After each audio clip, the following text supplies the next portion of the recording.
Bonjour à vous, on se retrouve dans le stock d'Exubie, l'endroit où on fait les expéditions de commandes, que ce soit pour les particuliers, les membres du réseau, mais également le rapprovisionnement de notre diffuseur pour les librairies ou même les librairies en ligne.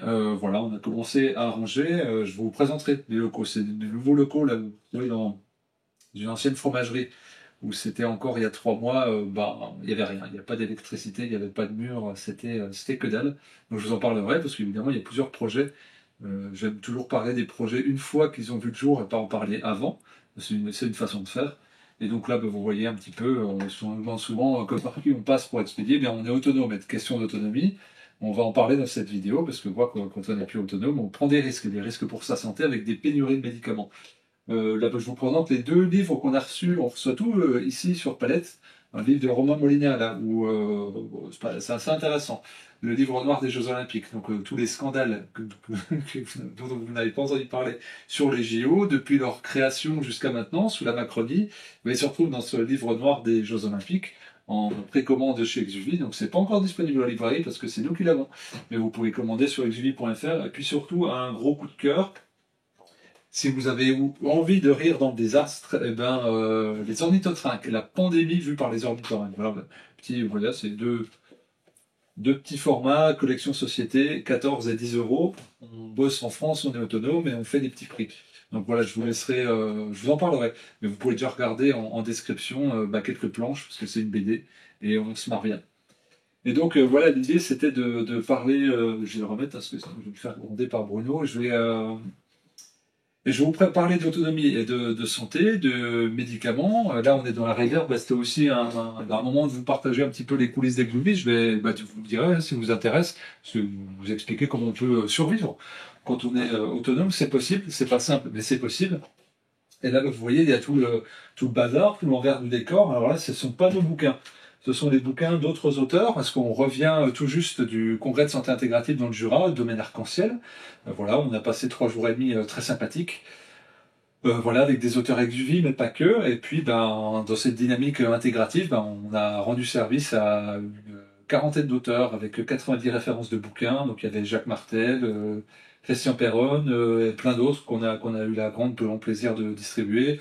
Henri Joyeux pour les gens dont on est les plus proches.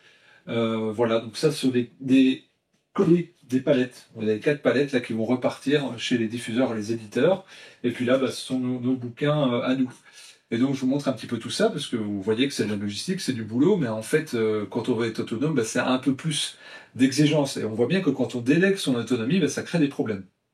Et donc, ce qu'on vient d'apprendre, il y a quelques dizaines d'heures, qu'il y avait 400 médicaments qui étaient retirés du marché, 400 médicaments génériques qui étaient retirés du marché pour mauvaise analyse d'un laboratoire cité en Inde, à Pune. Et donc, on va essayer de comprendre, parce que je vous avais déjà fait une vidéo sur les pénuries de médicaments et le risque que ça entraînait pour l'autonomie en santé. Donc, en définitive, il y a 400 médicaments mondiaux qui posent problème quant aux études qui ont été faites par ce laboratoire, et il y en a 72 qui touchent la France. Alors, ça crée un problème, on va essayer de détailler pourquoi. Je vous avais déjà dit en précédente vidéo qu'on arrivait, en ayant délégué l'autonomie de réalisation de médicaments, puisqu'il y avait des Sanofi, comme plein d'autres groupes de fabricants de médicaments étaient implantés en France, et donc étaient capables de distribuer pour le marché français. Quoi qu'on pense de tel ou tel type de médicaments, là vous pourriez me sortir la liste des 72 en disant celui-là n'est pas terrible, celui-là a des études. Bon, on va parler de manière macrocosmique. Quand on veut avoir une analyse systémique, on est obligé de réfléchir, de conceptualiser par généralité, sinon on s'y perd et puis en fait on n'avance pas. Et donc là, c'est de se dire, on va admettre que les 72 médicaments aient une utilité conséquente, voire un besoin vital. On a vu avec le scandale du lévothyrox et de la nouvelle molécule, quand il y a un besoin vital d'être équilibré au niveau endocrinien, quand on est dérégulé, on a vu des cas de suicide, on a vu des cas de troubles métaboliques avancés, d'atrophie de certaines fonctions, etc., etc.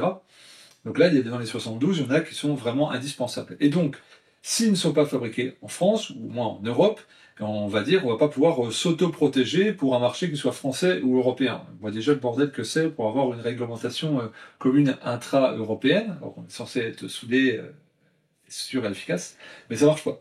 Et donc là, au niveau mondial, ça marche encore moins. Donc 400 médicaments en moins, 72 en moins pour la France. Mais ça doit nous alerter sur quelque chose qui est encore plus grave, c'est l'amoxicilline. L'amoxicilline, donc c'est un antibiotique, beaucoup donné pour les jeunes, très consommé, très consommé, et on a vu des pénuries. Il y a des pénuries dans les pharmacies privées, puis dans les hôpitaux aussi. Vous n'arrivez pas à en donner. Et donc, pour tout ce qui était affection respiratoire pour cet hiver, c'était très problématique, notamment. Et donc, il y a des pathos qui ont dégénéré en pédiatrie, etc., etc. Puisque la majorité des médicaments aujourd'hui, en tout cas ceux qui sont recommandés et on va dire avec ordonnance sur le sol français, sont produits essentiellement sur le continent asiatique, Chine et Inde. Et eux, ils s'en foutent en gros de la France. Le marché privilégié, c'est le plus gros marché, et c'est les accords géopolitiques ou géostratégiques qu'il y a derrière. La France, quand même, à la traîne, et donc il y a d'autres gros marchés, et on passe un petit peu en deuxième place. Et puis l'autre passe en troisième, en quatrième. Si vous vivez en Afrique, bon, là, il ne reste plus que la prière, parce que évidemment, on s'en fout. Donc on est dans une logique de rendement. Il n'y a pas d'humanisme dans la santé du médicament. On est là pour faire du pognon, du profit, faire des grosses marges. Vous avez des médicaments en France, par exemple, qui sont fabriqués au niveau mondial, qui vont être vendus en chimiothérapie X euros, et en Inde, ça va être peut-être divisé par 30 ou 40, parce qu'on va indexer ça sur le coût de la vie. Ce qui veut dire que les marges, en fait, elles sont dégueulasses, elles ne sont pas indexées sur le coût de fabrication du médicament. Elles sont indexées sur la capacité qu'on a à pouvoir se faire rembourser par la sécurité sociale. Donc le braquage de la Sécu, c'est aussi ça.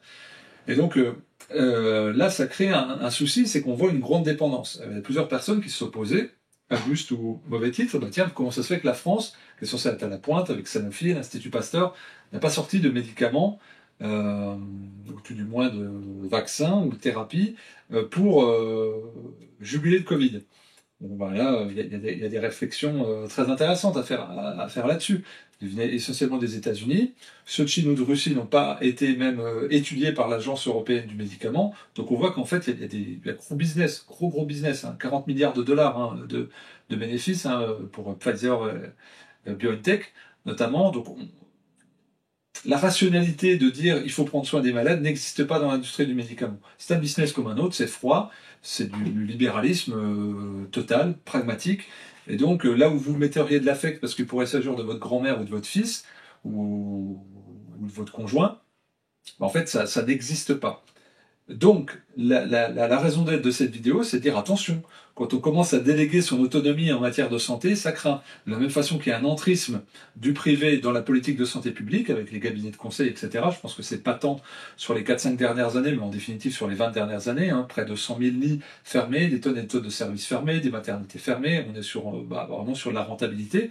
Donc cette logique de rentabilité, elle fait que on va exproprier la capacité de production française ou européenne dans des pays émergents comme l'Inde ou la Chine, qui ont une croissance à 8-10%, alors que nous, on est en récession. D'ailleurs, là, il va y avoir une annonce au niveau européen de contrôle de la France en termes de déficit. Donc, évidemment, si on externalise sa capacité d'industrialisation, ça va être compliqué de faire monter son PIB, et surtout d'être excédentaire, si on ne produit plus rien. Je rappelle quand même, période d'élection, de se dire, tiens, d'où vient la déroute 285 entreprises stratégiques vendues en 7 ans sur les 7 dernières années. Voilà, on peut peut-être réfléchir. Et donc, délégation aussi de cette capacité à produire des matériaux de santé. On l'a vu aussi avec les masques qui étaient produits à l'étranger, alors qu'avant on pouvait produire en France, des usines à Nantes, etc. Et donc, on est à court, et puis on se dit, merde, comment faire? On se fait prendre un peu en otage. C'est si on est bien placé sur le marché, on va être servi en premier. Si on a la capacité d'augmenter ses capacités à payer, puis de payer plus cher, on va être servi. Toujours pareil, c'est du marchandage de bas étage. Si on a du pognon, on peut payer. Et donc la rançon de la Sécu, évidemment, ou accord un peu douteux avec des pays un peu douteux comme la Chine. Donc, là, en période électorale, peut-être que la population pourrait se dire nous souhaiterions être davantage autonomes sur notre système de santé. Nous ne voulons pas d'entrisme privé, nous ne voulons pas d'entrisme des cabinets de conseil dans le secteur de décision publique, que ce soit à l'hôpital ou dans les ministères. Je pense qu'on l'a vu, c'est patent avec McKinsey. Et puis surtout, nous voulons pouvoir produire nos biens de santé de première ou deuxième nécessité en France, que ce soit les masques, les tenues, les blouses, les tests, les médicaments, les antibiotiques, etc., etc., que ça puisse être produit en France et qu'on soit autonome. Ça paraît bête quand on est à 5, 6e, peut-être 7, 8e, 9e avant la fin de l'année puissance mondiale, mais ça paraît quelque chose qui est extrêmement basique. Évidemment, là, je fais une pirouette par rapport à l'emplacement où j'étais tout à l'heure, quand je vous parlais d'autonomie. Bah oui, c'est pas rien, c'est précaire ce qu'on fait. C'est-à-dire que là, c'est un ancien bâtiment de la mairie qu'on a racheté, qui était une grange. Et donc, on a fait une ouverture là, on a posé des fenêtres ici, on a fait nous-mêmes, on a fait les diables, on a essayé de bricoler. Et puis, pour tenter d'être le plus possible autonome. Donc, on essaie de les faire réfléchir. Mais il y en a qui essaient de réfléchir sur le conflit israélo-palestinien. On a sorti un bouquin il y a 2 ans et demi, coécrit par Ulgi Ménit, Boutenia Farok, et puis écrit par Romain Molina, donc un livre extrêmement plébiscité au niveau géopolitique. Je vous parlais de l'agonie du système de santé, le livre du docteur Louis Fouché, Agonie et renouveau du système de santé. Le docteur Isor Lamoureux, Comment se soigner et guérir aujourd'hui. Ça, ce sont des clés d'autonomie, de compréhension. Voilà, François Mitterrand, l'herbe bien croquée, et voilà, la bouffe est dure, les plantes sauvages médicinales. Donc, c'est vraiment des clés d'autonomie qu'on essaie de transmettre. Je vous parlais de l'évothyrox.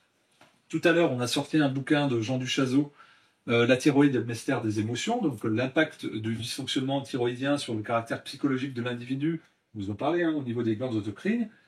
Le jeûne, évidemment, pour s'autonomiser. Voilà, en termes de santé. Là, vous avez le bouquin politique.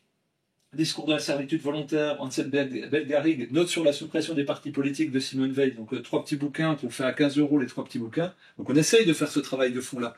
Je veux dire d'éducation populaire. Et pour ce qui concerne la santé, nous avons fait ce livre, toujours avec le docteur Isor Lamoureux, dont je vous parlais. Guide familial des remèdes naturels. Donc la respiration, la phyto, l'homéopathie, les diètes, les cataplasmes, les bains, tout un tas de remèdes qu'on a choisis. On a commencé l'écriture il y a 5 ans de cet ouvrage. On a fait une mise en page très aérée. C'est vraiment pour les familles. Un petit prix 12 € que vous pouvez emmener partout. Là, c'est les périodes d'été.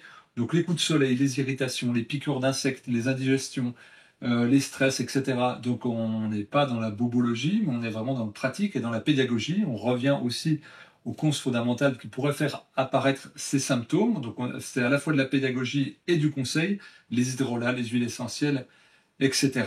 Et puis également la diététique à adopter. Donc voilà, si on tente d'être autonome, si vous avez la difficulté en pandémie 2, essayez de ne pas tomber malade. On n'évite pas les accidents, mais essayez de ne pas tomber malade. Faites de la prévention, donc c'est-à-dire soignez votre diététique. On a édité, là il y a un ouvrage, 2 ouvrages même, de Raphaël Pérez, le guide des vitamines et des minéraux, et l'autre, je ne sais plus où il est, le guide des associations alimentaires, qui est là-bas. Voilà, pour les associations alimentaires compatibles. Voilà, donc je fais une vive pub, une vive recommandation, et puis c'est aussi pour vous un moyen de soutenir l'autonomie et l'indépendance, donc le guide familial des remèdes naturels. Donc vous voyez, c'est stocké ici, on imprime en France, en circuit court, sur du papier issu de forêt éco-gérée, de l'encre végétale, et on essaye de faire ça en couleur à petit prix, à 12 €, pour vous transmettre des clés d'autonomie en santé, et puis de faire en sorte que vous ne soyez pas esclave de l'industrie du médicament. Si vous ne pouvez pas vous soigner, essayez déjà de faire de la prévention. Et puis en cas de trouble, vous avez des moyens de vous autonomiser avec des clés de santé faciles. Donc bonne réflexion à vous sur ce sujet de fond. Et je pense que c'est important d'en parler entre vous, avec vos amis et votre famille, pour dire là il y a un souci là quand même, 72 médicaments en moins, de l'amoxicilline qui est plus là. C'est des soins de base, les queues aux urgences, il y a vraiment un problème, ça ne semble pas être discuté dans ces élections législatives. Pour moi, si on n'a pas la santé, on ne va pas pouvoir faire grand-chose. Et donc, voilà, et venez trouver des matériaux sur exuvie.fr pour essayer de structurer votre pensée, puis d'avoir des propositions pratiques. Je vous souhaite une bonne lecture, de bonnes informations et une bonne santé. À très vite.